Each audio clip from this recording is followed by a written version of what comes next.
Մովսեսյանների ընտանիքում ծանր կորուստներից հետո նորից ժպտում են։ Արդեն մի քիչ հանգիստ են շնչում։ Սեփական տանիքի տակ են։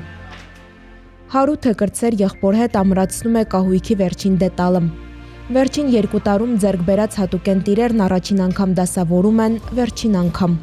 Էլ հավաքելու, մեկ ուրիշ տուն տեղափոխվելու կարիք չի լինի։ Գացել եմ, որ սա մեր տունն է, էլ ուրիշներից ինչ-որ մեկը չի գա, ասի հել եք գնացեք, երջանիկ է ես գնաց։ Այսքան ժամանակ ստենց, որ ասում երեխեքին ուրախացնող չկար, ինչպես հայորդիներ։ Նոր տան ջերմությունն ու հարմարավետությունը լիարժեք է դարձրել Հայորդի բարեգործական հիմնադրամի կառուցելով հայրենի օջախներ ծրագիրը։ Իմաստ հարթակի աջակիցների օգնությամբ տունը կահավորվել է անհրաժեշտ կահույքով, դառնալով տաքուկ անկյուն ջերմության կարոտ հոգիների համար։ Ննջարանի կահույքները, զալի կահույք ու խոհանոցի համար սեղան, աթոռներ, ամեն ինչ, շատ գոհ եմ Հայորդից, շատ։ Նյութական օգնությունից ավելի շատ Ռուզաննան կարևորում է հիմնադրամի որդեգրած սկզբունքները։ Երբեք ցավի հետ մենակ չթողնել հայրենակցին։ Շատ մեծ աջակցություն էր ինձ համար, տունս ամեն ինչով լցել են, իրանց թե հոգատարությամբ, թե սիրով, թե գույքով, չեմ կարող ասեմ ինչքան գոհ եմ, երեխաներս ինչ տպավորությամբ են եկել ամանորին Հայորդից։ Ուրախության բերկրանքը ծանր կորուստներից հետո է զգում Արցախից բռնի տեղահանված ընտանիքը։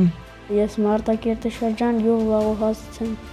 Հենց այդ օրը որ կար, ես դեպրոցից եկա տուն, հաց կերա, հելաբակ ու արդեն սկսեցին կրակել։ Շրջափակման առաջին ամիսներին եմ տղան զգացել մահաբեր պատերազմի շունչը։ Հայրը Ալիկ Մովսեսյանը զոհվել է 2023 թվականի հունվարի 26-ին մարտական առաջադրանք կատարելիս։ Բարձրացել էր դիրքեր, հետո իջել է տուն։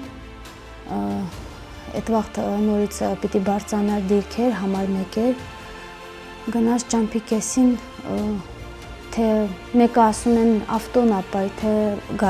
գազն ա եղել խնդիրը, թե ինչ, բայց եղել են համար մեկի մեջ։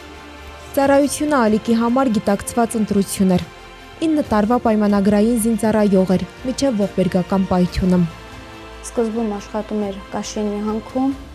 հետո ասեց, էդ իմ տեղը չի, ես ծառայություն պիտի գնամ։ 20 թվին տեղափոխվենք ստե, ասի արի մնանք ստե, ասես չէ, ես իմ հայրենիքը չեմ թողել, պիտի գնամ նորից իմ աշխատանքի ծառայության։ Մեծ ցավի կողքին նոր տան պատերից ներս բնավորվել է նաև հույսը, նաև նրանց շնորհիվ, ովքեր ամեն ինչ կորցրած մարդկանց օգնում են կառուցել հայրենի օջախ, հայրենիքից հեռու վերադարձի հավատով։